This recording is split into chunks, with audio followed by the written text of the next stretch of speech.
Good morning students, welcome to the online classes of Shivaji Group of Institutions. तो students मैं आपको पिछले दिन त्रिकोणीय ज्यामिति में सरल रेखा पर आधारित सवाल बता रहा था। आज मैं आपको नया टॉपिक बता रहा हूँ समतल। समतल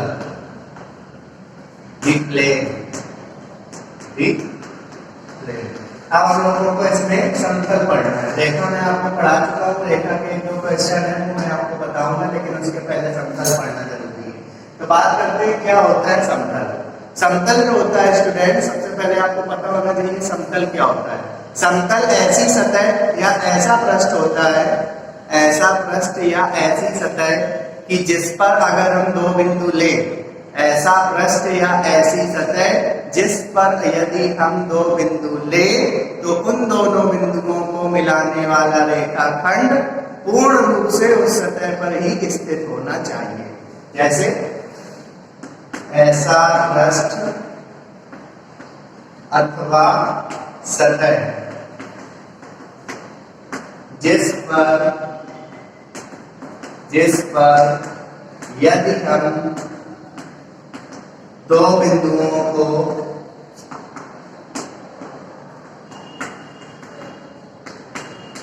ले तो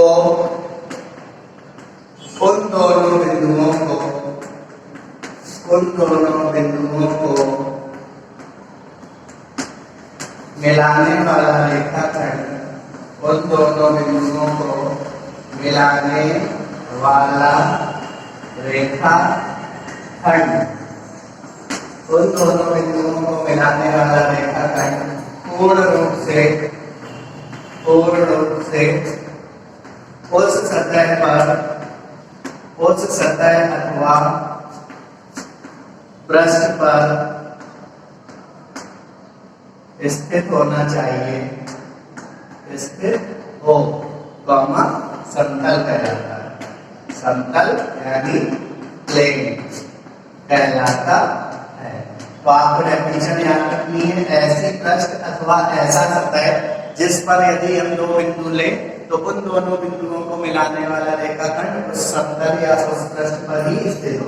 मान लीजिए ये हमें पृष्ठ ले रहे हैं या एक हम ये सतह ले रहे हैं, इस पे अगर हम दो बिंदु मिलाएंगे ए और बी, इसी पृष्ठ के अंदर हमने दो बिंदु ले लिए ए और बी, तो ए और बी बिंदुओं को मिलाने वाली रेखा ए बी देखिए इसी समतल में स्थित है कि नहीं। जैसे हम बोलेंगे कि ये क्या है, यह एक समतल है, ऐसी सतह है।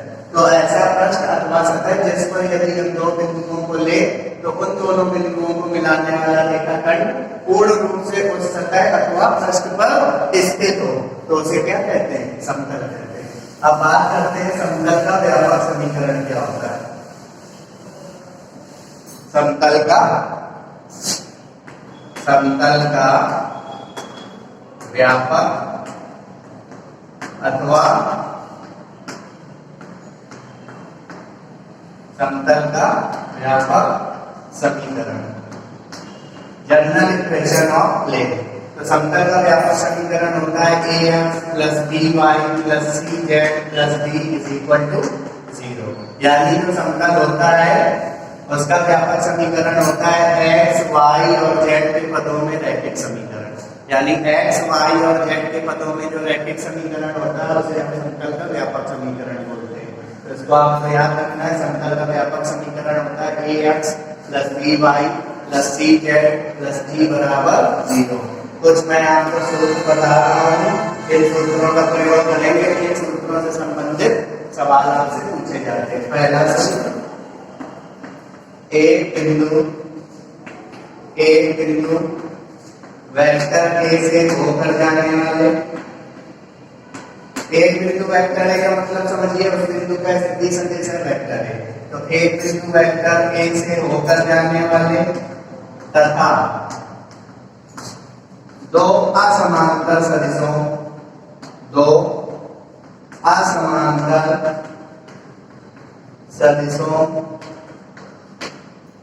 से होकर जाने वाले, एक बिंदु वेक्टर ए से होकर जाने वाले तथा दो असमांतर सदिशों के समांतर समतल का समीकरण, के समांतर समतल का समीकरण। आपसे सवाल अगर पूछ दे कि वो समतल का समीकरण ज्ञात कीजिए जो इस बिंदु से होकर जाता है तथा दो सदिश आपको सवाल में दिए होंगे तथा उन दोनों सदिशों के क्या है समांतर, तो आप क्या लगाएंगे सूत्र, r vector dot b vector cross c vector is equal to vector a cross vector a dot vector b cross vector c, ये सूत्र लगेगा। और यहाँ जो वेक्टर बी और वेक्टर सी होंगे वो सवाल वाले सदिश होंगे जो सवाल में दिए होंगे, और ये जो वेक्टर ए होगा वो होगा बिंदु, यानी बिंदु का जो स्थिति सदिश है वो क्या होगा, वेक्टर ए।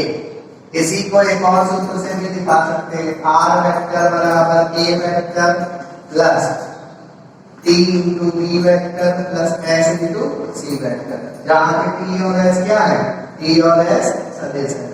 इस रूप में भी दिखा सकते हैं। तो आप ये वाला सूत्र का प्रयोग करेंगे, ठीक है, ये वाला सूत्र का प्रयोग हम लोग ज्यादा करते हैं। अब आते हैं कार्तीय रूप में। किसी का अगर कार्तीय रूप निकालना हो, एक्स वाई जेड के पदों में इसको अगर बदलना हो तो एक्स वाई जेड के पदों में हम कैसे बदलेंगे, इसको सामान्य रूप से भी बदल सकते हैं, x minus x one y minus y one z minus z one, ये कार्तीय रूप होगा। किसका, यदि कोई समतल का समीकरण निकालना है जो एक बिंदु से होके गुजरे और दो सदिशों के समांतर हो, तो कार्तीय रूप में निकालना है तो ये सूत्र लगा सकते हैं। नहीं, मैं आपको पहले भी बता चुका हूँ, आप इस सूत्र पर अप्लाई करिए और इसमें आर वेक्टर की जगह क्या रख दीजिए, x i cap plus y j cap plus z k cap, तो भी आ जाएगा x minus x one y minus y one z minus z one b one b two b three C1, C2, C3 is equal to 0। जहां पर जो B1, B2, B3 है, जहां B1, B2, B3 ये सब क्या होंगे, B वेक्टर के घटक होंगे।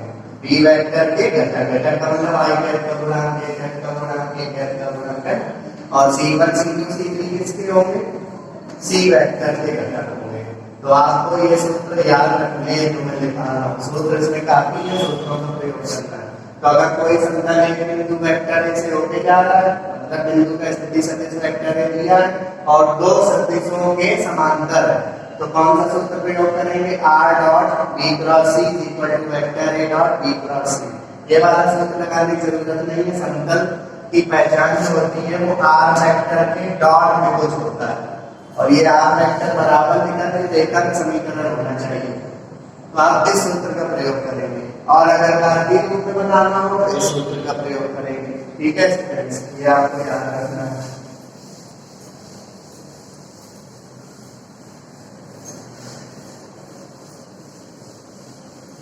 अगर तीन बिंदुओं से गुजरने वाले समतल का समीकरण ज्ञात करना हो, तीन बिंदुओं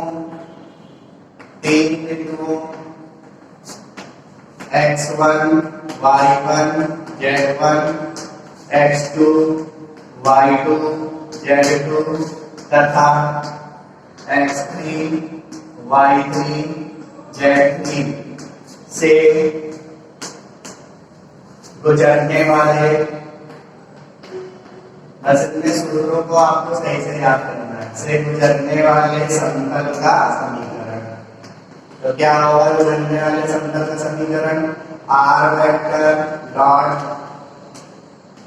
ए cross b plus r vector dot a cross b plus b cross c plus c cross a is equal to vector a dot vector b cross vector c. ये होगा तीन बिंदुओं से गुजरने वाले समतल का समीकरण। क्या होगा, आर वेक्टर डॉट और ब्रैकेट में vector a cross vector b plus vector b cross vector c plus vector c cross vector a is equal to vector a dot vector b cross vector c. अगर इसी का आपको कार्तीय रूप बनाना है तो कार्तीय रूप बनाते समय इसी सूत्र में आप आर वेक्टर की जगह क्या रख दीजिए, x i cap plus y j cap plus z k cap, पूरा एक्स वाई जेड के पदों में बदल जाएगा। अगर आपको नहीं लगाना है कुछ ही तो आप इस सूत्र का प्रयोग करें, x minus x one y minus y1, z minus z1, x2 minus x1, y2 minus y1, z2 minus z1, x3 minus x1, y3 minus y1 और z3 माइनस z1। इस साइन का मान बराबर 0। इसको जब हम प्रयोग करेंगे तब हमें क्या मिल जाएगा? तीन बिंदुओं से गुजरने वाले समतल का कार्तीय समीकरण मिलेगा हमको। तो ये हो गया तीन बिंदुओं से गुजरने वाले समतल का कार्तीय समीकरण। तो आपको ये भी याद रखना है। अगला सूत्र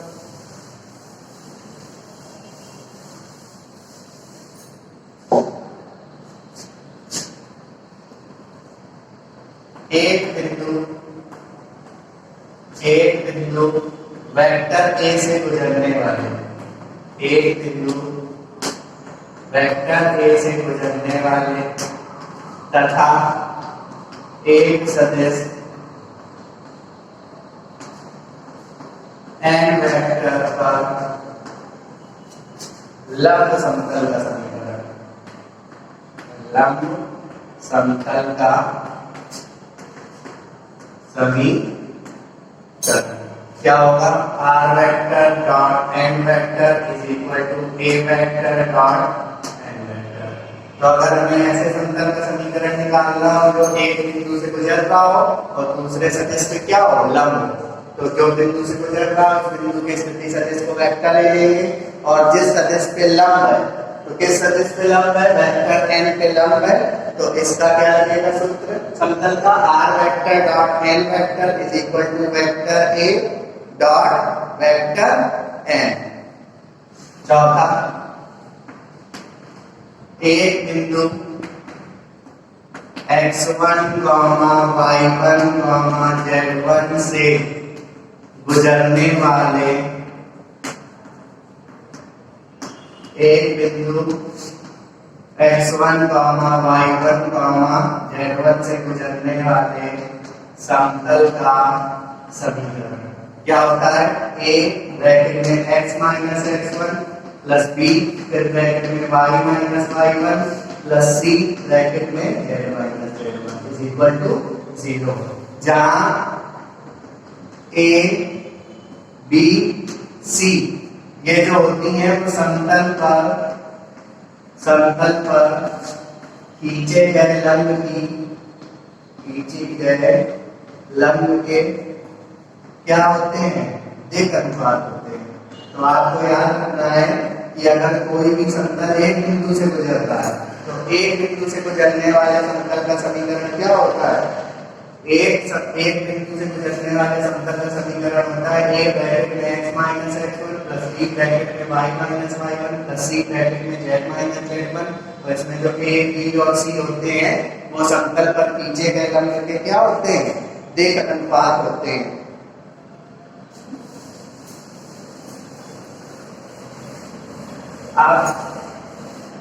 अब मैं आपको अगला सूत्र बता रहा हूं। एक बिंदु वेक्टर ए से होकर जाने वाले, एक बिंदु वेक्टर ए से होकर जाने वाले तथा एक सदिश n वेक्टर पर, एक सदिश n वेक्टर पर लंब समतल,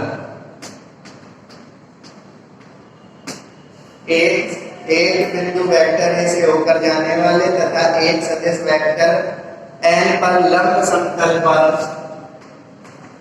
मूल बिंदु से डाले गए लंब की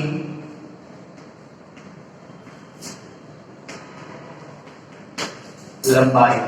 तो देखिए पूरी बात सेम है कि अगर हमें ऐसे समतल का समीकरण, ऐसा समतल दिया हो जो एक बिंदु से गुजर रहा हो और एक सदिश वेक्टर n पर क्या हो? लंब। तो उस लंब समतल पे अगर मूल बिंदु से लंब डाल दिया जाए तो उस लंब की लंबाई को हम p नाम देते हैं। p बराबर क्या होता है? Vector a dot vector n upon mod of vector n। जहां p जो होता है, जहां p P होता है समतल पर, लंब समतल पर मूल बिंदु से डाले गए लंब की लंबाई, मूल बिंदु से डाले गए लंब की लंबाई। तो आपको याद रखना है एक बिंदु वेक्टर ए से होकर जाने वाले तथा एक सदिश वेक्टर एन पर लंब समतल पर, एक बिंदु वेक्टर ए से होकर जाने वाले तथा एक सदिश वेक्टर एन पर एक समतल ऐसा होना चाहिए जो लंब है, और उस समतल में अगर मूल बिंदु से डाले गए लंब की लंबाई निकालनी हो तो क्या सूत्र लगेगा? P बराबर vector a dot vector n upon mod of vector N.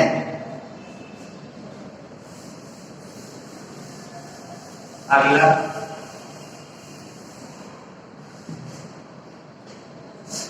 छठा, यदि एक समतल पर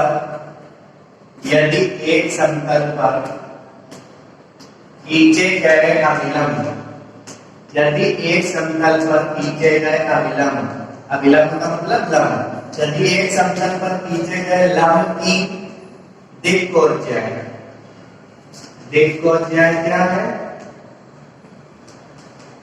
दिक् कोज्याएं L M तथा N तथा उस समतल की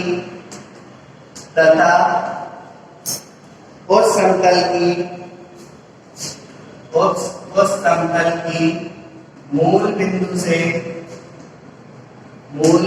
से लंबवत दूरी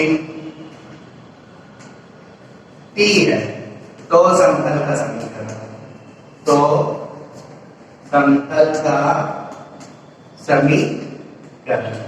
क्या लगेगा? समतल का समीकरण Lx plus My plus Mz बराबर P, ये लगेगा Lx plus My plus Mz बराबर P।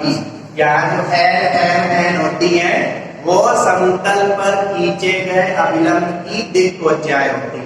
तो यदि किसी समतल पर खींचे गए अभिलंब का मतलब लंब, यदि किसी समतल पर खींचे गए अभिलंब की दिक् कोज्याएं L M N और उस समतल की मूल बिंदु से लंबित दूरी कितनी है? P, तो समतल का समीकरण क्या लगेगा? Lx plus My plus Nz is equal to 0 is equal to P। अगला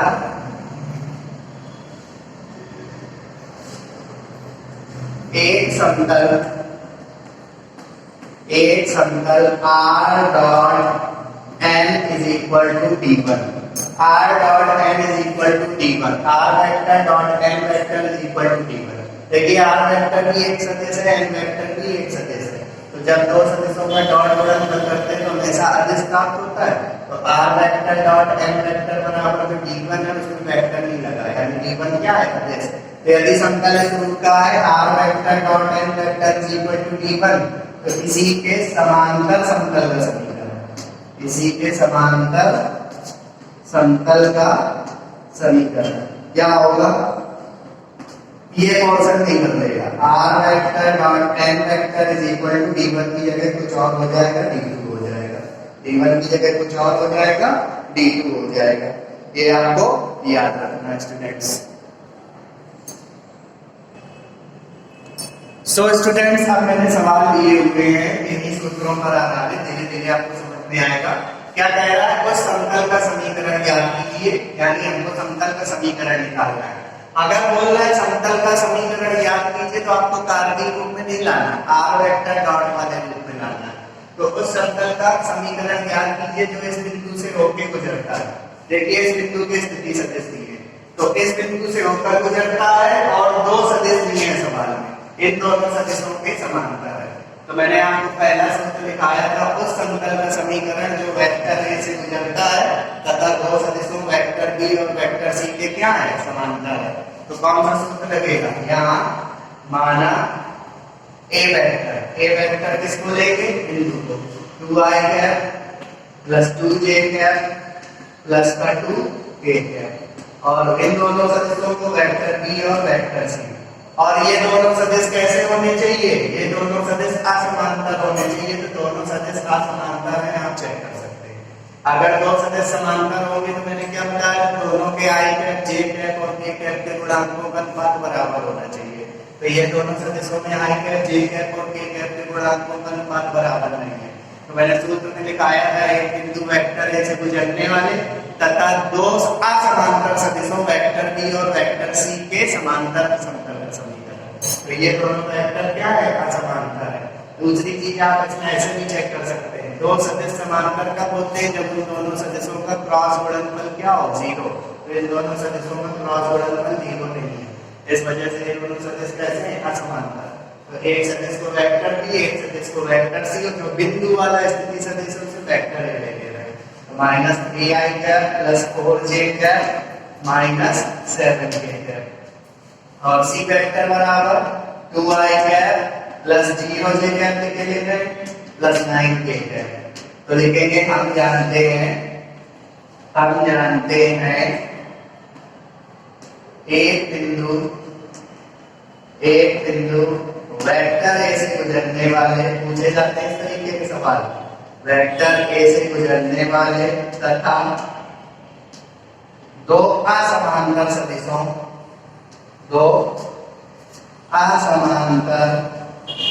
सदिशों वेक्टर बी तथा वेक्टर सी के समांतर समतल का समीकरण। क्या सूत्र होता है, सूत्र होता है r vector dot vector b cross vector c is equal to vector a dot vector b cross vector c. अब इस सूत्र को लगाने के पहले हमें एक काम करना पड़ेगा, हमें छोटे ब्रैकेट वाली चीजों पे मान निकालने होंगे। तो हमें करना होगा vector b cross vector c चाहिए, तभी मैंने इसको इक्वेशन फर्स्ट बना के छोड़ दिया है। तो हम निकालेंगे vector b cross vector c. तो यहाँ पे मैं निकाल रहा हूँ vector b cross vector c. तो वेक्टर बी कितना है, वेक्टर बी है -3i cap plus 4j cap minus 7k cap cross c vector कितना है, सी वेक्टर है 2i cap plus 0j cap plus 9k cap. तो अगर दो सदिश आई कैप जे कैप और के कैप के पदों में दिए हैं, उनका हमें क्रॉस गुणनफल करना हो या सदिश गुणनफल करना हो तो सारणिक की मदद से करते हैं। सारणिक बना ली आई कैप जे कैप के कैप। तो सबसे पहले देखिए पहला सदिश ये है, तो इसमें आई कैप का गुणांक -3, जे कैप का गुणांक 4, से जे कैप से के कैप का गुणांक -7। दूसरे सदिश में देखिए आई कैप का गुणांक 2, जे कैप का गुणांक 0 और के कैप का गुणांक 9। तो vector b cross vector c निकालिए तो कितना आएगा, आई कैप से स्टार्ट करेंगे तो आई कैप 0, आई कैप का कॉलम रखेंगे तो आपको 36 मिलेगा, तो 36 आई कैप, और माइनस जब जे कैप से शुरू करेंगे तो आपको मिलेगा -27 और प्लस 14, तो -13 प्लस 13 जे कैप आएगा। और जब के कैप से स्टार्ट करेंगे तो प्लस के कैप और यहाँ पर आएगा -8, तो -8 के कैप। तो ये निकाला है vector b cross vector c, 36 i cap plus 13 j cap -8 k cap. बस मुझे vector b cross vector c की भी जरूरत थी। Vector b cross vector c का मान समीकरण 1 में रखेंगे और थोड़ा सॉल्व करेंगे तो हमारा फाइनल आंसर आ जाएगा। तो यहीं पे रख देते हैं समीकरण 1 से, क्या था समीकरण 1, r vector dot vector b cross vector c is equal to vector a dot vector b cross vector c. तो r vector dot vector b cross vector c की value 36 i cap plus 13 j cap minus 8 k cap is equal to vector a कितना है, vector a था 2i cap plus 2j cap plus 2k cap, और dot vector b cross vector सी 36i cap plus 13j cap minus का 8 k cap, है ना। अब क्या करेंगे, इसको हम कुछ नहीं करेंगे क्योंकि आर वेक्टर डॉट समतल की पहचान है, आर वेक्टर के बाद में डॉट में कोई स्थिति सदिश होगा 36 i cap plus 13 j cap minus का 8 k cap is equal to dot गुणा करिए, तो डॉट गुणा करेंगे तो 2 का गुणा 36 में 72, तो 72 आई कैप और प्लस 26 सॉरी आई कैप हट जाएगा, जे का जे कैप वाले मल्टीप्लाई तो 26 और माइनस 16। तो आप इसको जब सॉल्व करेंगे तो आपको कितना मिलेगा, r vector dot 36 i cap plus 13 j cap minus का 8 के कैप 72 और प्लस 26, 72 और 26 कितना हो जाएगा, 72 और 26 98, 98 में 16 जाएगा कितना 82। तो ये हो गया समतल का क्या समीकरण, किस रूप में, सदिश रूप में। अगर इसी को कार्तीय रूप में बदलना है तो आपको अलग से सूत्र लगाने की जरूरत नहीं है, यही से कार्तीय रूप बदल जाएगा। कैसे बदलेगा, आर वेक्टर बराबर क्या रख देंगे, x i cap plus y j cap plus z k cap रखने पर।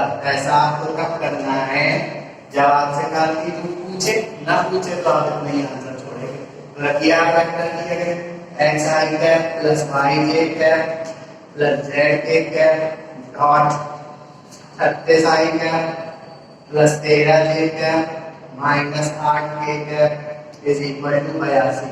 बस डॉट मल्टीप्लाई कर लीजिए तो आंसर आएगा 36x plus 13y minus 8z बराबर 82। ये सवाल का क्या हो जाएगा, आंसर हो जाएगा कार्तीय रूप में। सो स्टूडेंट्स, अब मैंने अगले क्वेश्चन लिए हुए हैं जो बोर्ड परीक्षा में पूछे जा चुके हैं। जैसे एक दूसरा नंबर क्वेश्चन बोर्ड परीक्षा में पूछा गया है, क्या कह रहा है, बिंदुओं 3 बिंदु दिए, इन 3 बिंदुओं से गुजरने वाले समतल का समीकरण। तो 3 बिंदुओं से गुजरने वाले समतल के समीकरण का सूत्र मैंने लिखाया हुआ है, सदिश रूप में भी लिखाया हुआ है, कार्तीय रूप में भी लिखाया हुआ है। तो इसको मैं चलो बता देता हूँ, कार्तीय समीकरण। अब पिछला सदिश रूप बताया था, इसको कार्तीय रूप से बता दे रहा हूँ। तो बताइए बिंदुओं के निर्देशांक क्या है, बिंदुओं के निर्देशांक। पहला बिंदु है 2, 2, -1, 3, 4, 2 दूसरा बिंदु है, और तीसरा बिंदु है 7, 0, 6। चलिए अब तीनों बिंदुओं में नंबरिंग दीजिए। तो यहाँ x1 ये y1 ये z1, ये x2 ये y2 ये z2, ये x3 ये y3 और ये z3। अगर आपको सदिश रूप में निकालना होता तो क्या करते, एक बिंदु से वेक्टर ए बनाते, एक बिंदु से वेक्टर बी बनाते, तीसरे बिंदु से वेक्टर सी बनाते। अगर सदिश रूप में निकालना है तो इससे बनता वेक्टर है, इससे बनता वेक्टर बी, इससे बनता वेक्टर सी।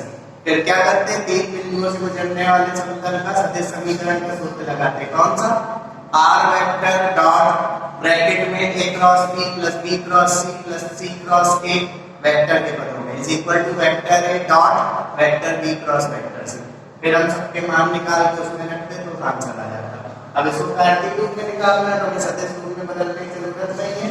तो यहाँ x1 कितना 2, y1 कितना 2, z1 कितना -1, x2 कितना 3, y2 कितना 4, z2 कितना 2, x3 कितना 7, y3 कितना 0 और z3 कितना 6। तो अब 3 बिंदुओं से गुजरने वाले समतल का समीकरण। तो हम जानते हैं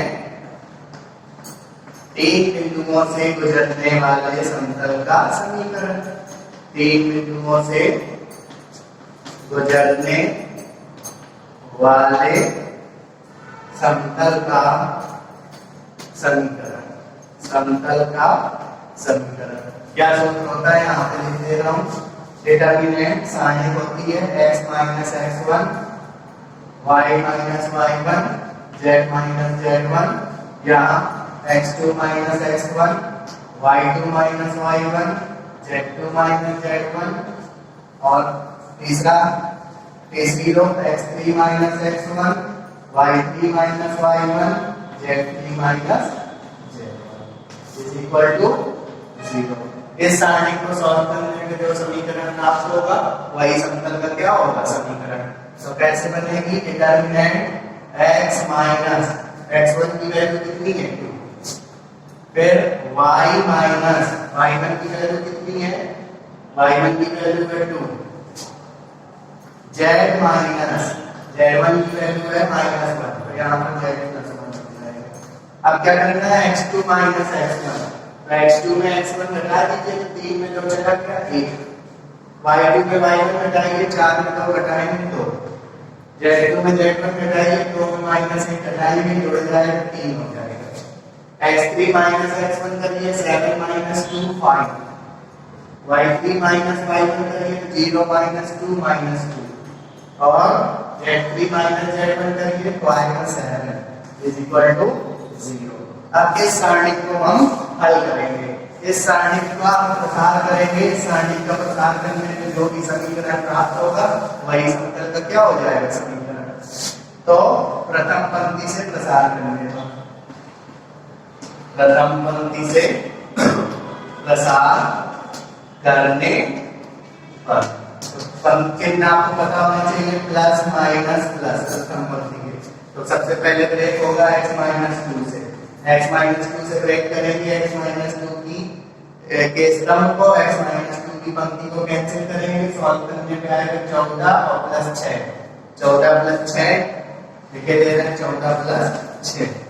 अब दूसरी बार ब्रेक होगा y माइनस 2 से, लेकिन नेगेटिव ब्रेक होगा तो माइनस y माइनस 2, अब y माइनस 2 का रो y माइनस 2 की कॉलम रखेंगे तो 7 माइनस 15 प्लस तीसरे z प्लस 1 से ब्रेक होगा तो क्या बनेगा, z प्लस 1 की रो z प्लस 1 का कॉलम रख लेंगे, ये आपको समझने में पता है कैसे किया जाता है। तो -2 - 10 इज इक्वल टू 0। अब इसको बस सही से सॉल्व करेंगे, तो 14 और 6 20, 20 का गुणा करिए तो 20x - 40, यहाँ पर 7 में 15 जाएगा -8 और माइनस माइनस प्लस, बस 8 मल्टीप्लाई करिए 8y माइनस 16। अच्छा यहाँ पर आएगा -12 का गुणा z में करेंगे -12z और -12 गुणा +1 में करेंगे -12 इज इक्वल टू 0। तो कितना आंसर आएगा 20x plus 8y minus 12z, और यहाँ पर देखिए -40 माइनस 16 -56 और -56 में 12 जुड़ेगा -68 इज इक्वल टू 0। देखिए प्रत्येक पद में 4 का भाग जा रहा है, तो प्रत्येक पद में 4 से भाग दे दीजिए तो 5x plus 2y minus 3z minus 17 is equal to 0। ये इस सवाल का क्या हो गया आंसर हो गया 5x plus 2y minus 3z minus 17 बराबर 0। ये समतल का कौन सा रूप आ गया, कार्तीय रूप। अगर कोई कहता है यहीं से इसको सदिश रूप में बदलो, जैसे सदिश रूप को कार्तीय रूप में बदल लेते हैं वैसे ही कार्तीय रूप को सदिश रूप में भी बदल सकते हैं। कैसे, इसका सदिश रूप क्या होगा, बहुत ही सिंपल है। इसका सदिश रूप होगा r वेक्टर डॉट डॉट लगा के इस पूरे समतल के समीकरण में x की जगह i कैप लिख दीजिए, y की जगह j कैप लिख दीजिए, z की जगह k कैप कर दीजिए। तो r vector dot 5y cap plus 2j cap minus 3k cap is equal to 17। अगर आप सदिश वाले सूत्र से करते तो भी इसका आंसर यही आने वाला था। तो बस हमने क्या किया, x y z के पदों को बदल दिया i j k से, और इसमें r वेक्टर का डॉट मल्टीप्लाई कर दिया, तो ये कार्तीय रूप से किस रूप में आ गया, सदिश रूप में आ गया। ये सवाल का क्या हो गया आंसर हो गया। अब अगला क्वेश्चन जो मैं बता रहा हूँ ये भी इंपॉर्टेंट है और बहुत ही सरल सा क्वेश्चन है। तो इसमें किस सूत्र का प्रयोग होगा, पूछे जाते हैं सवाल ये जो मैं बता रहा हूँ। क्या कह रहा है अगला सवाल, अगला सवाल है उस समतल का समीकरण ज्ञात करो जो एक बिंदु से गुजरती है। तो देखिए बिंदु के स्थिति सदिश दिए, बिंदु के स्थिति सदिश, बिंदु के स्थिति सदिश, बिंदु का स्थिति सदिश क्या दिया है, बिंदु का स्थिति सदिश दिया है 2i cap plus 3j cap minus का 4k कैप। इस बिंदु के स्थिति सदिश को हम वेक्टर के लेते हैं, तो वेक्टर ए। तो कह रहा उस समतल का समीकरण ज्ञात कीजिए जो वेक्टर ए से होकर गुजरता है। मैं वेक्टर ए पढ़ रहा हूं, जो वेक्टर ए से होकर गुजरता है तथा एक सदिश n वेक्टर पर लंब है। तो ये सूत्र भी लिखा है। उस समतल का समीकरण जो एक बिंदु वेक्टर ए से होकर गुजरे और दूसरे सदिश वेक्टर n पर क्या हो, लंब। तो उस समतल का समीकरण होता है r vector dot n vector is equal to vector a dot vector है। तो यहाँ पे जो दूसरा सदिश है जिस पे लंब है उसको हम n वेक्टर लेते हैं। तो माना n वेक्टर बराबर 2i cap minus j cap plus 2k cap. तो हम क्या लिखेंगे, हम जानते हैं, अब आपको डिटेल लिखनी होगी कि आप कौन से सूत्र का प्रयोग कर रहे हैं। हम जानते हैं एक बिंदु वेक्टर ए से गुजरने वाले, एक बिंदु वेक्टर ए से गुजरने वाले तथा एक सदिश n वेक्टर पर लंब समतल का समीकरण, लंब समतल का समीकरण क्या होता है, r vector dot n vector is equal to a vector dot n vector. बस इसी मान रख दीजिए। तो r vector dot n vector कितना है, 2i cap minus j cap plus 2k cap is equal to a vector कितना है, a वेक्टर है 2i cap plus 3j cap minus 4k cap dot, और n वेक्टर कितना है, n vector है 2i cap minus j cap plus का 2k cap. तो r vector dot 2i cap minus j cap plus 2k cap, ये तो ऐसे ही रहेगा। और वहां पे हम डॉट गुणा करेंगे, तो वहां डॉट गुणा करेंगे तो 2i का गुणा 4 आएगा, i डॉट i 1 होगा 4 प्लस 3 का गुणा माइनस 1 में करेंगे तो माइनस 3, और यहाँ पर माइनस 4 का गुणा प्लस 2 में करेंगे तो माइनस का 8। तो r vector dot 2i cap minus j cap plus 2k cap is equal to -7। ये हो गया समतल का सदिश समीकरण। अगर इसी को कार्तीय रूप में बदलेंगे, भी है इसे कार्तीय रूप में बदलेंगे तो ये समतल का कौन सा रूप हुआ, सदिश रूप। अगर इसी को हम कार्तीय रूप में बदलेंगे तो क्या करेंगे, r वेक्टर की जगह रख देंगे xi cap plus yj cap plus zk cap और रख देंगे तो आपका आंसर आएगा 2x minus y plus 2z is equal to -7। ये सवाल का क्या हो जाएगा, आंसर हो जाएगा स्टूडेंट्स कार्तीय रूप में। सो अब स्टूडेंट्स मैं आपको कुछ और टॉपिक बता रहा हूँ, कुछ सूत्र और मैं आपको बता रहा हूँ। अब किन सूत्रों के सवाल लॉन्ग क्वेश्चन में आते हैं, ध्यान से समझिए। समतलों एक बिंदु, ये इंपॉर्टेंट है, दोनों सूत्र में तो दिखा रहा हूँ, वेरी वेरी इंपॉर्टेंट, इसके सवाल लॉन्ग क्वेश्चन में आते हैं। एक बिंदु वेक्टर ए से गुजरने वाले, एक बिंदु वेक्टर ए से गुजरने वाले तथा समतलों, अब की बार समतल किस रूप के होंगे, r vector dot n1 vector is equal to q1 तथा q1 का एड्रेस है और r vector dot n2 vector बराबर q2 की प्रतिच्छेदन रेखा पर, प्रतिच्छेदन रेखा पर लंब समतल का समीकरण, लंब समतल का समीकरण।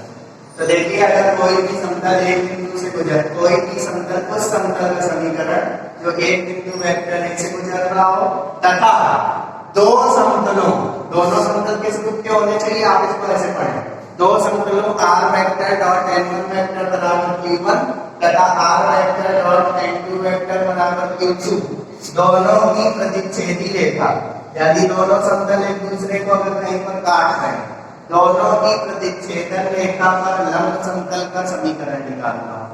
आपको अभी ऐसे सवाल और मिलेगा, आपको ये पॉइंट याद रखना है कि अगर दो समतल है r vector dot n1 vector बराबर q1 तथा r vector dot n2 vector बराबर q2।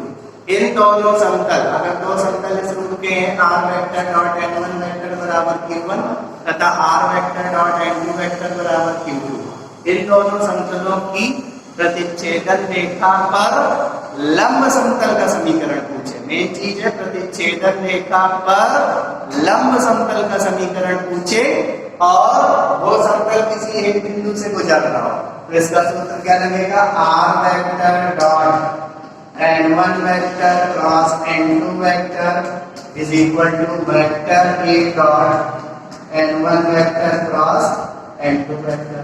तो ये सदिश समीकरण हो गया। अगर इसी को कार्तीय रूप में बदलना है तो आप r वेक्टर की जगह क्या रख दीजिए, xi cap plus yj cap plus z cap, है ना। दूसरा समतलों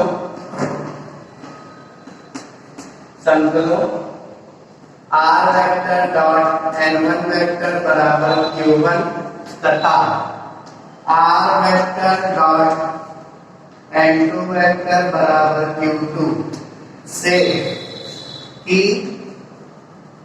प्रतिच्छेदी रेखा से होकर जाने वाले समतल का समीकरण क्या लगेगा, r vector dot n1 vector minus q1 plus lambda into r vector dot n2 vector minus q2 is equal to 0। देखिए थोड़ा सा फर्क है इन दोनों सूत्रों में, आपको बहुत ध्यान रखना है। इन दोनों सूत्रों के सवाल लॉन्ग क्वेश्चन में आते हैं, विशेषकर दूसरे नंबर सूत्र का सवाल। आपको समतल किस रूप के हैं बिल्कुल याद रख लेना है। अगर दो समतल इस रूप के दिख रहे हो, r vector dot n1 vector बराबर q1, r vector dot n2 vector बराबर q2, दोनों में लैंग्वेज होगी कि दोनों समतलों की प्रतिच्छेदी रेखा से होकर जाने वाले, बस एक शब्द का डिफरेंस होगा, यहाँ पर प्रतिच्छेदी रेखा से होकर जाने वाले लंब समतल लिखा है और यहाँ पर लिखा है प्रतिच्छेदी रेखा से होकर जाने वाले समतल का समीकरण है। बस इसमें लंब शब्द का प्रयोग नहीं है। समझ में आ रहा है। तो अगर दो समतलों के समीकरण दिए किस रूप के, r vector dot n1 vector बराबर q1, r vector dot n2 vector बराबर q2, सवाल कहेगा इन दोनों समतलों की प्रतिच्छेदी रेखा से होकर जाने वाले लंब समतल का समीकरण। अगर लंब समतल कह देगा तो आपको इस सूत्र का प्रयोग करना है, अगर लंब नहीं बोलेगा तो इस सूत्र का प्रयोग करना है। इस सूत्र में एक एक्स्ट्रा काम ये है कि यहाँ पर ये जो समतल है एक बिंदु वेक्टर ए से गुजर रहा है और यहाँ पे जो समतल है वो वेक्टर ए से गुजरेगा नहीं, लेकिन सवाल में दिया होगा किसी बिंदु से गुजर रहा है, लेकिन यहाँ पे वेक्टर है तो है नहीं, फिर उसको हम कैसे करेंगे ये बात बताएंगे आपको। बस आपको ये चीज याद रखना है, एक बार फिर रिपीट कर रहा हूँ कि अगर समतल है r vector dot n1 vector बराबर q1 और r vector dot n2 vector बराबर q2, इन दोनों समतलों की प्रतिच्छेदन रेखा से गुजरने वाले लंब समतल, अगर लंब समतल कह दे तो फिर आपको इस सूत्र का प्रयोग करना है और जिस बिंदु से गुजर रहा है उसको वेक्टर ए नाम देंगे। और अगर लंब ना कहे दोनों की प्रतिच्छेदन रेखा से होकर जाने वाले समतल का समीकरण, तो इस सूत्र का प्रयोग करेंगे आपको ये चीज याद रखना है। हालांकि इस सवाल में भी एक बिंदु दिया होगा, लेकिन उस बिंदु को हम वेक्टर ए नहीं मानेंगे क्योंकि इस सवाल इस सूत्र में वेक्टर ए है नहीं, तो उस बिंदु को हम किसकी जगह रखेंगे, r वेक्टर की जगह रखेंगे। ये मैं इस वजह से बता रहा हूँ क्योंकि इस टॉपिक का सवाल, इस सूत्र के सवाल नॉन क्वेश्चन में आते हैं। इस सूत्र के भी आ जाते हैं लेकिन ये ज्यादा इंपॉर्टेंट है। एक बार फिर मैं समझा रहा हूँ, अगर दो समतल है r vector dot n1 vector बराबर q1, बिल्कुल आपको याद रखना है विद लैंग्वेज, और r vector dot n2 vector बराबर q2, इन दोनों के रूप के हैं। सवाल कहेगा इन दोनों समतलों की प्रतिच्छेदी रेखा से गुजरने वाले, ये तो कॉमन बात होगी, से गुजरने वाले या तो लंब समतल बोलेगा या तो समतल बोलेगा। अगर लंब समतल बोलेगा तो इस सूत्र का प्रयोग करेंगे, अगर सिर्फ समतल बोलेगा तो इसका प्रयोग करेंगे।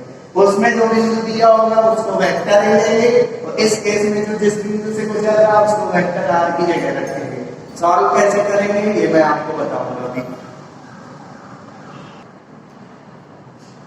और दूसरे नंबर सूत्र में एक और तरीका होता है, अगर जो समतल है कार्तीय रूप में अथवा समतलों, अगर यही समतल कार्तीय रूप में दिए a1x plus b1y plus c1z plus d1 बराबर 0, पहले समतल का इस समतल का कार्तीय समीकरण ये ले लिया और इस समतल का कार्तीय समीकरण क्या ले लिया, a2x plus b2y plus c2z plus d2 बराबर 0 से 0 की प्रतिच्छेदी रेखा पर, प्रतिच्छेदी रेखा पर, प्रतिच्छेदी रेखा से होकर जाने वाले समतल का समीकरण, से होकर जाने वाले समतल का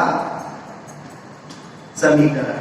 क्या सूत्र लगेगा, सेम यही सूत्र लगेगा, a1x plus b1y plus c1z plus d1 और यहां पर क्या plus lambda into a2x plus b2y plus c2z plus d2 बराबर 0। बिल्कुल सेम इसी तरीके से करना है। ऐसा भी हो सकता है कि d1 इक्वल में चल रहा हो तो d1 को इस तरफ लाएंगे, 0 के बराबर रखेंगे, चाहे ये कार्तीय रूप में हो चाहे सदिश रूप में। अभी इसके मैं आपको सवाल बता रहा हूं। सो स्टूडेंट देखिए, मैंने यही सवाल इसी तरीके का सवाल लिया है, इसको आप पढ़ेंगे तो आपको समझ में आएगा। कह रहा है दो समतल का समीकरण ज्ञात कीजिए, जो समतलों ये और एक समतल ये। देखिए दो समतल ये, दोनों समतल किस रूप के, कार्तीय रूप के। तो दो समतलों की प्रतिच्छेदी रेखा से गुजरने वाले समतल का समीकरण। देखिए सवाल देखिए, दो समतलों के समीकरण दिए और कह रहा है इन दोनों समतलों के प्रतिच्छेदी रेखा या प्रतिच्छेदन बिंदु, कुछ भी बोल सकता है, प्रतिच्छेदी रेखा से गुजरने वाले नॉर्मल समतल, मतलब सामान्य समतल का समीकरण निकालना है, लंब समतल का समीकरण नहीं निकालना है। अगर कहता है इन दोनों समतलों से गुजरने वाली रेखा पर लंब समतल का समीकरण बनाइए, तो जो अभी बताया था उसमें पहला सूत्र प्रयोग होता है। लेकिन ये लैंग्वेज क्या है कि इन दोनों समतलों की प्रतिच्छेदी रेखा से गुजरने वाला समतल, ना कि लंब समतल, सिर्फ समतल पूछा गया है। का समीकरण ज्ञात कीजिए, समतल इस बिंदु से होकर भी जा रहा है, तो इस बिंदु को छोड़िए। अभी आपको ऐसा समझ में आ रहा है कि दो समतल दिए हैं और सवाल कह रहा है इन दोनों समतलों की प्रतिच्छेदन रेखा से होकर जाने वाले समतल का क्या निकालना है, समीकरण। लंब समतल का समीकरण नहीं निकालना है। तो समतलों के समीकरण क्या है, समतलों के समीकरण 3x minus Y plus 2z minus 4 बराबर 0 कार्तीय रूप के हैं और 0 के बराबर होने चाहिए, 0 के बराबर भी है। और दूसरा क्या है, x plus y plus z minus 2 बराबर 0। ये समीकरण 1, ये समीकरण 2, दोनों की तुलना कराइए। समीकरण 1 की तुलना पहले समतल से, पहला समतल किस रूप का, a1x plus b1y plus c1z plus d1 बराबर 0 से करने पर करिए तुलना। तो पहले समीकरण की तुलना करिए, तो a1 की वैल्यू आएगी 3, b1 की वैल्यू -1, c1 की वैल्यू 2, d1 की वैल्यू -4। इसी प्रकार समीकरण 2 की तुलना किससे करेंगे, समीकरण 2 की तुलना, ये सब लॉन्ग क्वेश्चन में पूछे जाते हैं सवाल। समीकरण 2 की तुलना हम करेंगे a2x plus b2y plus c2z plus d2 बराबर 0 से करने पर। तो a2 बराबर कितना आएगा 1, b2 बराबर 1, c2 बराबर 1 और d2 बराबर -2, माइनस का 2। अब क्या लिखेंगे, इन दोनों समतलों की प्रतिच्छेदन रेखा से गुजरने वाला समतल का समीकरण हम जानते हैं कौन से, a1x plus b1y plus c1z बराबर प्लस d1 बराबर 0। एक समतल ये है, समतलों नाम डाले दे रहे हैं तथा दूसरा समतल क्या है a2x plus b2y plus c2z plus d2 बराबर 0 की प्रतिच्छेदी रेखा से की प्रतिच्छेदी रेखा से गुजरने वाले समतल का समीकरण गुजरने वाले समतल का समीकरण क्या होता है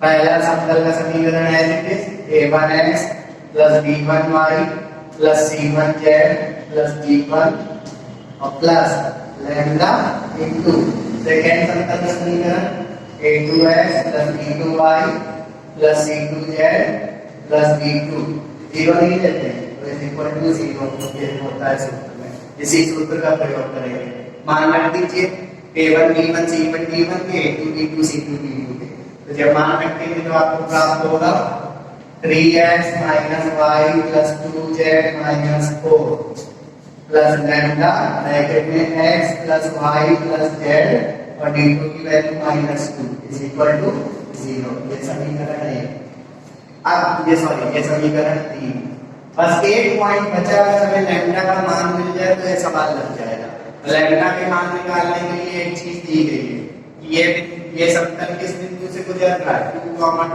1 से तो क्या करेंगे इस समतल के समीकरण में ये बिंदु उठा के रख देंगे तो प्रश्नानुसार समतल किस बिंदु से गुजर रहा है 2, 2, 1 से गुजरता है अतः समीकरण 3 में क्या रखेंगे x बराबर 2 y बराबर 2 z बराबर 1 रखने पर चलिए रखते हैं तो x की जगह 2 y की जगह 2 z की जगह 1 रखते हैं तो x की जगह 2 रखेंगे तो यहाँ 6 आएगा 6 माइनस y की जगह 2 और z की जगह 1 रखेंगे तो 2 आएगा -4 प्लस लैम्डा इनटू फिर x की जगह 2 y की जगह 2 z की जगह 1 और -2 इक्वल 0 तो बताइए यहाँ से ये 2 से 2 कैंसिल हो गया 6 में 4 गया 2 और यहाँ ये 2 से 2 कैंसिल हो गया तो plus 3 lambda is equal to 0 यानी 2 plus 3 lambda is equal to 0 इससे लैम्डा का मान कितना आएगा इससे लैम्डा का मान आएगा -1/2 सॉरी लैम्डा का मान आएगा इससे -2/3 अब हम क्या करेंगे लैम्डा का ये जो मान आया है -2/3 इसको हम समीकरण 3 में रख देंगे और सॉल्व कर देंगे तो समीकरण में क्या आ जाएगा समीकरण सिंपल सा है बस आपको फार्मूला याद रखना है तो समीकरण 3 क्या है 3x y plus 2z minus 4 और प्लस लैम्डा की जगह -2/3 और x plus y plus z minus 2 is equal to 0 LCM लेके सॉल्व करेंगे तो 9x minus 3y plus 6z minus 12 minus 2x minus 2y minus 2z plus 4 is equal to 0 upon का 3 cross multiply होके 0 हो जाएगा 9x में 2x गया 7x minus का 5y प्लस का 4z और माइनस का 8 बराबर 0 ये इस समतल का कौन सा समीकरण हो गया घातीय समीकरण हो गया अगर इसी को सदिश समीकरण बनाएं तो क्या लिखेंगे r vector dot 7i minus 5j plus 4k bracket बंद -8 बराबर 0 ये सवाल का क्या हो गया आंसर हो गया स्टूडेंट्स सो स्टूडेंट्स अब मैंने अगला सवाल लिया है C2 का है उस समतल का सदिश समीकरण ज्ञात कीजिए जो इस समतल तथा इस समतल की प्रतिच्छेदी रेखा और इस बिंदु से गुजरता है सेम सवाल है बस अब की बात जो समतल को मैंने सदिश रूप का लिया है कार्तीय रूप का नहीं है तो समझिए ये समतल है r vector dot n1 vector बराबर q1 और ये जो समतल है r vector dot n2 vector बराबर q2 तो पढ़िए r vector dot n1 vector बराबर q1 तथा r vector dot n2 vector बराबर q2 की प्रतिच्छेदी रेखा से गुजरने वाले समतल का सदिश समीकरण चाहिए कि प्रतिच्छेदी रेखा से गुजरने वाले समतल का, प्रतिच्छेदी रेखा से गुजरने वाले समतल का लिखा है, लंब समतल का नहीं लिखा है। तो फिर से समझिए, वही सूत्र लगेगा। तो समतलों के समीकरण क्या है?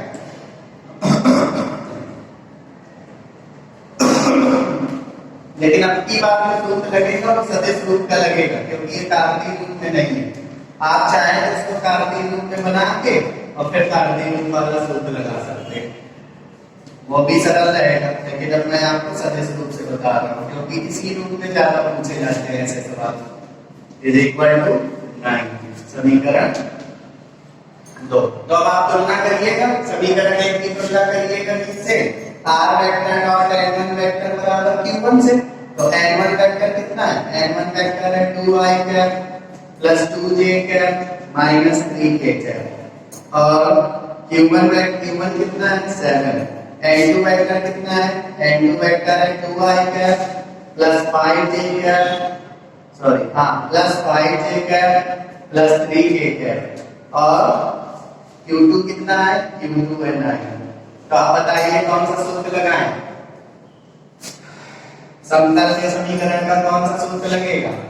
वही वाला, दूसरी कंडीशन वाला, क्योंकि प्रतिच्छेदी रेखा से गुजर रहा है, लेकिन समतल कैसा है? नॉर्मल, लंब समतल नहीं लिखा है। तो क्या लिखेंगे? r vector dot n1 vector minus q1 plus lambda into r vector dot n2 vector minus q2 is equal to 0। इसको हम सही से सॉल्व करेंगे और फिर इस बिंदु का क्या करेंगे? प्रयोग करेंगे, लैम्डा का मान निकालेंगे हम चल के। सो स्टूडेंट्स मान रखते हैं r vector dot n1 vector कितना है? n1 वेक्टर है 2i plus 2j plus 3k, 2i plus 2j plus 3k cap minus q1 कितना है? q1 है 7 प्लस लैम्डा, फिर r वेक्टर डॉट n2 कितना है? n2 वेक्टर है 2i कैप, यहाँ माइनस 3k कैप। तो r vector dot n2 vector कितना है? 2i cap plus 5j cap plus का 3k कैप, और माइनस q2 कितना है? q2 है 9 इज इक्वल टू 0। अब इसको हम सही से सॉल्व करेंगे कब तक? जब तक लैम्डा का मान ना आ जाए। तो देखिए r वेक्टर को आप ऐसे लिखिए, ब्रैकेट ओपन करिए, r vector dot 2i plus 2j minus 3k cap minus 7 और प्लस लैम्डा का मल्टीप्लाई करिए, लेकिन r वेक्टर में मत करिए, लैम्डा का मल्टीप्लाई ब्रैकेट में कर दीजिए। तो 2 lambda i cap plus 5 lambda j cap और प्लस 3 लैम्डा k कैप, और लैम्डा का मल्टीप्लाई 9 में भी होगा तो माइनस का 9 लैम्डा इज इक्वल टू 0। अब देखिए यहाँ से इस पद और इस पद को आप पास पास रखेंगे तो आपको r वेक्टर क्या मिलेगा? कॉमन। तो r वेक्टर कॉमन मिलेगा तो क्या बचेगा? Dot 2i cap plus 2j cap plus sorry minus 3k cap, और यहाँ प्लस लगा है, r वेक्टर कॉमन ले चुके, तो क्या बचा? 2 lambda i cap plus 5 lambda j cap plus 3 lambda k cap. ये अपॉन नहीं है, ये मैंने समझाने के लिए बताया था।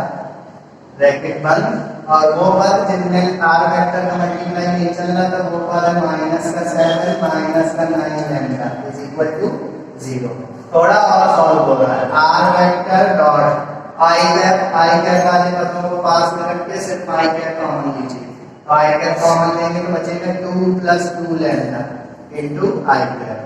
j कैप वाले पदों को पास में रखिए तो बनेगा 2 plus 5 lambda into j cap, और k कैप वाले पदों को पास में रखिए तो माइनस k कैप कॉमन लीजिएगा तो बचेगा 3 minus 3 lambda into k cap, और minus 7 minus 9 lambda is equal to 0। समीकरण 3 ये मैंने मैक्सिमम सॉल्व कर लिया। अब मेन बात है, अगर लैम्डा का मान मिल जाए जैसे पीछे सवाल में दिया था, तो लैम्डा का मान अगर मिल जाए तो सवाल लग जाएगा। तो लैम्डा का मान अब कैसे मिलेगा? उसके लिए भी देखिए बिंदु दिया है, बिंदु क्या दिया है? 2, 1, 3। तो क्या लिखेंगे? प्रश्नानुसार समतल समतल किस बिंदु से गुजर रहा है? 2,1,3 से गुजरता है। लॉन्ग क्वेश्चन में आता है ये वाला सवाल हमेशा ऐसा सवाल से गुजरता है। अतः समीकरण 1 में अतः समीकरण 3 में ये जो 2, 1, 3 है वो किसकी जगह यूज होगा? आर वेक्टर की जगह। तो समीकरण 3 में आर वेक्टर बराबर क्या रखेंगे? पोजीशन वेक्टर बनाइए 2i cap plus j cap plus 3k cap रखने पर अब आपको लैम्डा का क्या मिलेगा? मान। और लैम्डा का मान वापस समीकरण 3 में रख देंगे तो इस सवाल का आंसर आ जाएगा। बस थोड़ा कैलकुलेशन आपको करना है, फार्मूले जरूर याद रखिए। तो आर वेक्टर की जगह 2i cap plus 3j cap 2i cap plus j cap plus 3k cap और dot 2 plus 2 lambda into i cap plus 2 plus 5 lambda into j cap minus 3 lambda into k cap और minus 7 minus 9 lambda is equal to 0 है ना। अब solve करिए, dot गुणा करिए तो i cap का i कैप आ रहा है तो 2 का गुणा इस ब्रैकेट में कर दीजिए 4 प्लस 4 लैम्डा। यहाँ पे आ j कैप का गुणांक प्लस 1 है तो प्लस 1 का गुणा इस ब्रैकेट में करेंगे तो प्लस का 2 प्लस का 5 लैम्डा। यहाँ के कैप का गुणांक 3 है, 3 का मल्टीप्लाई इस ब्रैकेट में करेंगे फिर माइनस के साथ तो 3 का मल्टीप्लाई करेंगे तो आएगा -9 माइनस के साथ में ले लेंगे तो -3 हो जाएगा और -3 का मल्टीप्लाई 3 करेंगे -9 और -3 का मल्टीप्लाई -3 लैम्डा में करेंगे तो प्लस का 9 लैम्डा और -7 -9 लैम्डा इज इक्वल टू 0। देखिए 9 लैम्डा प्लस का 9 लैम्डा माइनस का कैंसिल हो गया तो 4 5 लैम्डा और प्लस 4 लैम्डा 9 लैम्डा और यहाँ पर 4 और प्लस 2 6 में 9 माइनस करेंगे -3 और -3 में -7 ऐड होगा माइनस का 10 इज इक्वल टू 0। तो लैम्डा का मान आएगा 10/9। इस सवाल में जो लैम्डा का मान आएगा वो आएगा 10/9 और लैम्डा का मान कहाँ रखेंगे? बस मेन चीज तो हमें लैम्डा चाहिए था। लैम्डा का मान समीकरण 3 में रखेंगे तो लैम्डा का मान समीकरण 3 में रखने पर बस रख देंगे तो हमें समतल का क्या प्राप्त हो जाएगा? समीकरण 3 में रखने पर तो आर वेक्टर डॉट चलिए लैम्डा का मान रखते हैं 10/9 तो 2 लैम्डा है तो 2 लैम्डा में लैम्डा की जगह 10/9 रखेंगे तो 20/9 होगा तो 2 plus 20/9 into i plus 2 plus 5 lambda है तो 5 लैम्डा करेंगे तो 50/9 आएगा 50/9 इंटू j कैप माइनस और ब्रैकेट में 3 माइनस 3 लैम्डा है 3 लैम्डा रखेंगे तो माइनस का 30/9 आ जाएगा। कट रहा है लेकिन मैं अभी काट नहीं रहा हूँ उसको और -7 माइनस जब 9 लैम्डा रखेंगे तो 9 लैम्डा रखेंगे तो 9 से 9 कैंसिल हो जाएगा सिर्फ 10 बचेगा इज इक्वल टू 0। अब इसको हम क्या करेंगे? सही से बिल्कुल सॉल्व करेंगे तो इस सवाल का आंसर आएगा। अब ये और सॉल्व होगा कैसे? एलसीएम लेके सॉल्व करेंगे।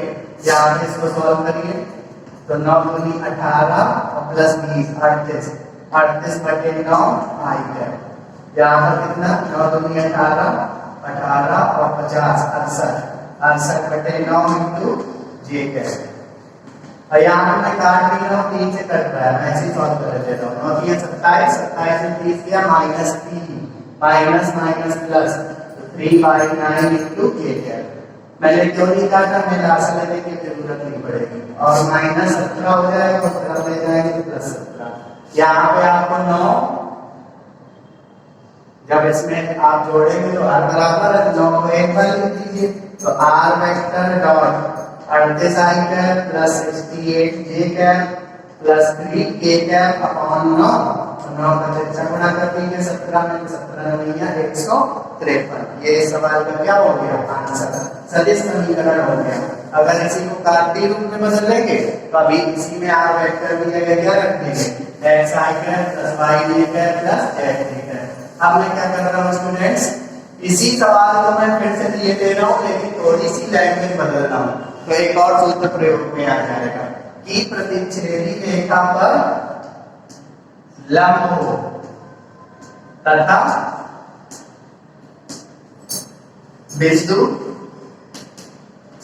2,1,3 से गुजरता है। देखिए सवाल सेम था, थोड़ी सी मैंने लैंग्वेज बदल दी इसी सवाल में। तो देखिए वो समतल का सदिश समीकरण ज्ञात कीजिए जो इन दोनों समतलों की प्रतिच्छेदी रेखा पर क्या हो, लंब हो। बस एक नया शब्द जोड़ दिया, लंब हो। समतल वही है, r डॉट n1 बराबर q1, r dot n2 vector बराबर q2। बस अब की बात प्रतिच्छेदी रेखा पर लंब हो लिख दिया, उसमें लंब हो नहीं लिखा है ना। तो अब ये सवाल दूसरे तरीके से लगेगा। अब इस तरीके से नहीं लगेगा जो अभी मैंने बताया। तो समतलों के समीकरण क्या है, समतलों के समीकरण, समतलों के समीकरण है r vector dot 2i cap plus 2j cap minus 3j cap is equal to 7। और दूसरा समतल क्या है, r vector dot 2i cap plus 5j cap plus 3k cap is equal to 9। और बिंदु के निर्देशांक क्या है, बिंदु के निर्देशांक, बिंदु के निर्देशांक क्या है 2, 1, 3। तो आप क्या करिए, दोनों समतलों की तुलना करिएगा। पहले समतल की तुलना करेंगे vector r dot vector n1 बराबर q1 से, और दूसरे समतल की तुलना करेंगे vector r dot vector n2 बराबर q2 से। तो समीकरण 1 हुआ 2 की तुलना, 1 हुआ 2 की तुलना vector r dot vector n1 बराबर q1 तथा vector r dot vector n2 बराबर q2 से करने पर। तो जब तुलना करेंगे आपको तो n1 वेक्टर क्या मिलेगा, n1 वेक्टर आएगा 2i cap plus 2j cap minus 3k cap. q1 कितना होगा 7। n2 वेक्टर कितना होगा, दूसरे समतल में देखिए n2 वेक्टर है 2i cap plus 5j cap plus 3k cap. और q2 कितना है, q2 है 9। और बिंदु के स्थिति सदिश बनाएंगे, बिंदु के स्थिति सदिश, बिंदु का स्थिति सदिश, बिंदु का स्थिति सदिश क्या है 2i cap plus 3j cap plus का 2i cap plus j cap plus का 3k कैप। तो आप इसको वेक्टर ए लेंगे। तो देखिए पूरी लैंग्वेज क्या बनी, वेक्टर ए से गुजरने वाले, यहाँ से पढ़े वेक्टर ए से गुजरने वाले तथा r डॉट n1 बराबर q1 तथा vector r dot vector n2 बराबर q2 की प्रतिच्छेदी रेखा पर लंब समतल का समीकरण। क्या सूत्र लगेगा, इस रूप में क्या सूत्र लगेगा इसका, r vector dot n1 vector cross n2 vector is equal to vector a dot n1 vector cross n2 vector. सिर्फ एक शब्द की वजह से पूरा सूत्र बदल गया। अगर लंब न लिखा होता, प्रतिच्छेदी रेखा पे लंब न लिखा होता तो फिर उसी तरीके से सवाल लगता। तो अब हमें क्या करना पड़ेगा, अब हमें n1 vector cross n2 vector निकालना पड़ेगा, तभी समीकरण 1 का पूरा मान निकलेगा। तो चलिए निकालते हैं। तो निकालते हैं अब n1 vector cross n2 vector. तो n1 वेक्टर n2 वेक्टर का क्रॉस मल्टीप्लाई करेंगे सारणिक की मदद से, क्योंकि दोनों i cap j cap k cap के पदों में। तो ये n1 वेक्टर था, तो n1 वेक्टर में गुणांक लिखिए 2 2 माइनस 3, n2 वेक्टर में 2 5 3। इसको सॉल्व करिए।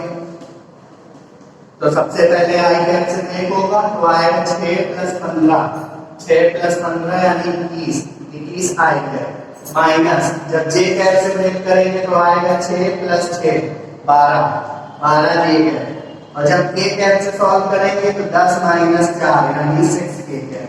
तो ये आ गया n1 vector cross n2 vector समीकरण 2। अब समीकरण 1 में मान रख लीजिए सारे।